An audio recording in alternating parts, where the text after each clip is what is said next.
تو کہا طالقۃ ثلاث، بھائی مکمل 3 طلاقیں. جیسے کہ غلاموں کا آیا سارے غلام آزاد، تو سارے کا مطلب یہ تو نہیں کہ 2 آزاد نہیں باقی سے آزاد ہے. تو اسی طرح یہاں بھی 1 طلاق مراد نہیں بلکہ 3 مراد ہیں. اور سنیں، رسول پاک علیہ الصلوۃ والسلام کے نواسے حسن ابن علی رضی اللہ تعالی عنہ، جب حضرت علی رضی اللہ عنہ کی شہادت ہوئی اور ان کے بعد امیر المومنین ان کو بنایا گیا، خلیفہ یہ بنائے گئے، 6 مہینے تک یہ تھے، پھر انہوں نے خود کیا ہے حضرت معاویہ رضی اللہ عنہ کے ہاں سپرد کر دی، صلح کر دی، ختم ہو گئی بات. تو جب یہ خلیفہ بنے تو ان کی ایک بیوی تھی عائشہ خثعمیہ. بیویاں تو بھائی ظاہر بات ہے شوہر کو کوئی اگر عہدہ ملے تو خوش ہوتی ہیں، تو انہوں نے تو خوشی میں کہا ہو بھائی مبارک ہو، آپ کو عہدہ مل گیا ہے، آپ خلیفہ بن گئے. انہوں نے کہا ادھر میرے والد شہید ہو گئے، تو مجھے مبارکبادیاں دے رہی ہیں، جا تجھے 3 طلاق. غصے میں اب وہ گئی، ظاہر بات ہے اب عدت گزارنی ہے، پردہ ہے الگ. اب انہوں نے کیا ہے جو اس کا حق تھا نا مہر وہ دے دیا، 10,000 دینار اوپر دیے. اور سخی بادشاہ کے دربار کا نواسا ہے نا، 10,000 اوپر دیے.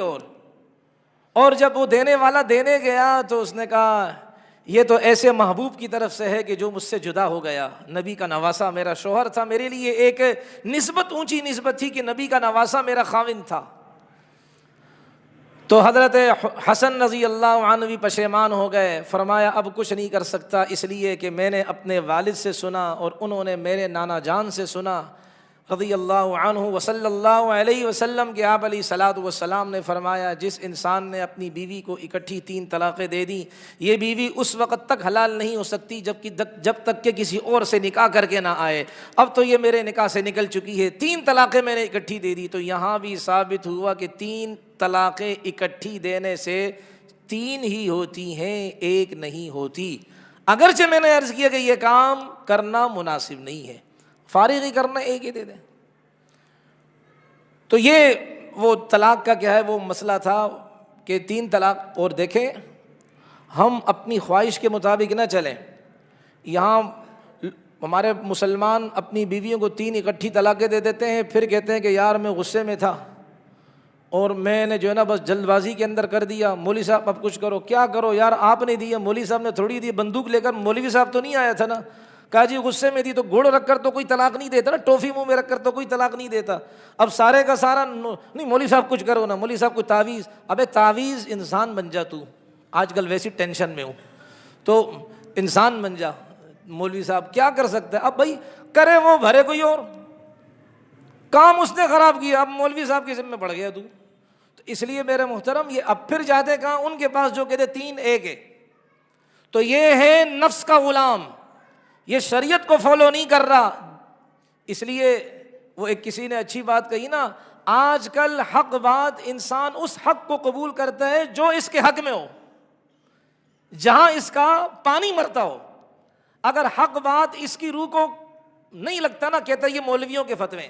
اور اگر وہی مولوی صاحب اس کے مطابق فتویٰ دے، کہا یار کیا بہترین مولوی صاحب ہے، یہ وقت کا ولی اللہ آدمی، یقین کرو اس جیسا بندہ اگر دوسرا آ جائے نا تو بس تو پھر تو کیا ہوگا، دودھ کی نہریں نکلیں گی یہاں سے.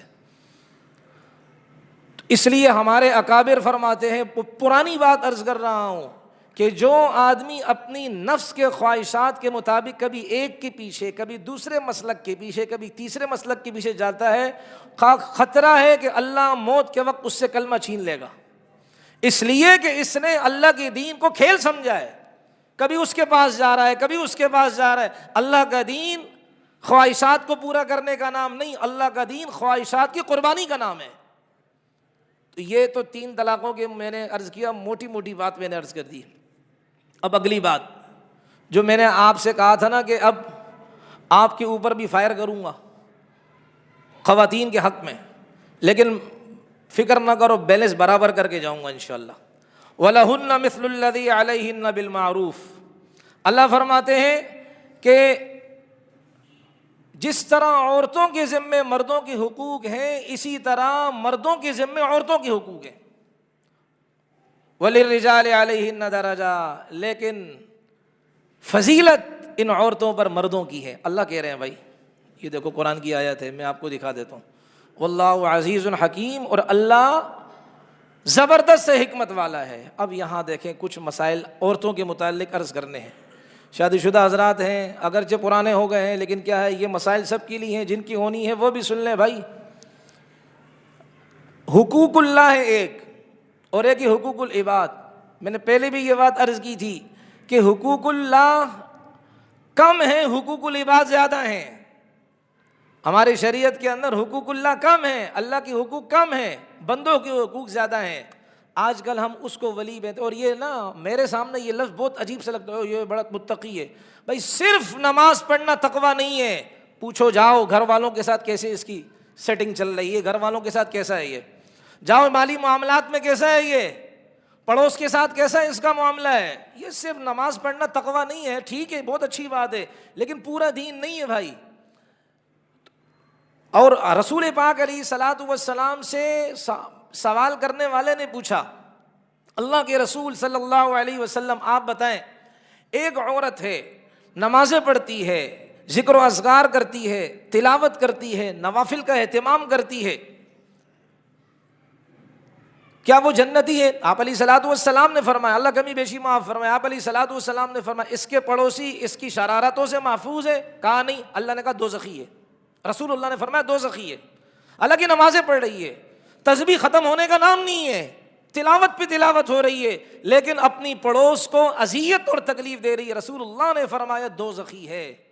اور ایک عورت کے بارے میں کہا کہ اللہ کے رسول فرض واجبات سنن مؤکدہ ادا کرتی ہے، نفل کام زیادہ نہیں کرتی ہے، لیکن پڑوس والوں کو تکلیف نہیں دیتی، نبی علیہ السلام نے فرمایا جنتی ہے۔ اس لیے حقوق العباد یہ اس کی بڑی اہمیت ہے۔ اور میاں بیوی ان سے گھر سجتا ہے، اور انہی سے کیا ہے، انہی کی پھر کیا ہے، بیوی کی گود میں اولاد آتی ہے، اولاد کی صحیح تربیت یہاں ہوگی، یہی اسی سے معاشرہ بنے گا، بہترین معاشرہ گھر سے بنتا ہے جب، اور بچے تب صحیح ہوں گے جب ماں باپ کا آپس میں رویہ درست ہوگا، خاوند اپنی بیوی کی حقوق ادا کرے گا، بیوی خاوند کی حقوق ادا کرے گی، اولادیں دیکھیں گی، اولادیں اس سے اچھا اثر لیں گی، پھر اولادیں جب معاشرے میں باہر جائیں گی تو وہ جو کام اپنے ماں باپ کو کرتے ہوئے دیکھا کہ ایک دوسرے کا رکھ رکھاؤ، ایک دوسرے کے ساتھ اخلاقیات سے پیش آنا، ایک دوسرے کا ادب اور احترام ملحوظ نظر رکھنا، تو پھر یہ لوگ باہر بھی جا کر اپنے والدین کی طرح کریں گے۔ تو بیویوں کے حقوق بھی ہیں۔ عبداللہ ابن عباس رضی اللہ عنہ اس آیت کی تفصیل میں عجیب بات فرماتے ہیں، اتزین لامرأتی کما تتزین لی،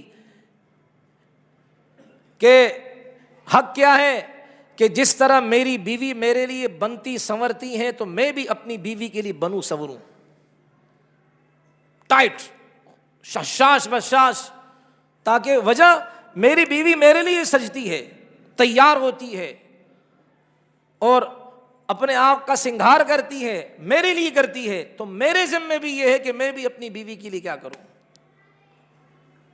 جب مرد ایسا کرے گا، بیوی ایسے کرے گی، دونوں ایک دوسرے کی تیار ہوں گے، تو مرد کسی اور جگہ منہ مارے گا منوس، بیوی کسی اور جگہ سیٹنگ کرے گی، رات کے 2 بجے کیا ہے وہ واٹس اپ، اگر کسی نے بول کیا وہ میرا بھائی ہے، اور بھائی سے رات کو 2 بجے واٹس اپ ہوتے ہوئے،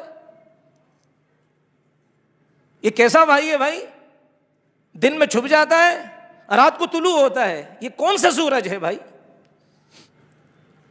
تو یہ صحابہ کرام رضوان اللہ علیہم اجمعین دیکھو اس آیت کی تفسیر میں کیسی بات فرما رہے ہیں کہ میں اپنی بیوی کے لیے کیا تیار ہوتا ہوں، وجہ تاکہ میں بھی گناہ میں مبتلا ہوں۔ صحابی رسول، میں آپ کیا ہیں یار، باہر تو گندی آگ لگی ہوئی ہے، نمرودی آگ لگی ہوئی، عشق مجازی کی آگے لگی ہوئی ہے، گمراہ کرنے والی آگے لگی ہوئی ہے، کتنے کیس ایسے ہیں، اچھے اچھے لوگ شادی شدہ بچوں والے لڑکی کے چکر میں پھنسے ہوئے ہیں۔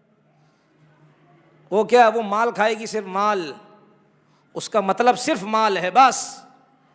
اللہ ہماری حفاظت فرمائے، ہمارے جوانوں کی جوانیوں کی حفاظت فرمائے۔ بھائی اپنی جوانی کو داغدار مت کرو اللہ کے واسطے۔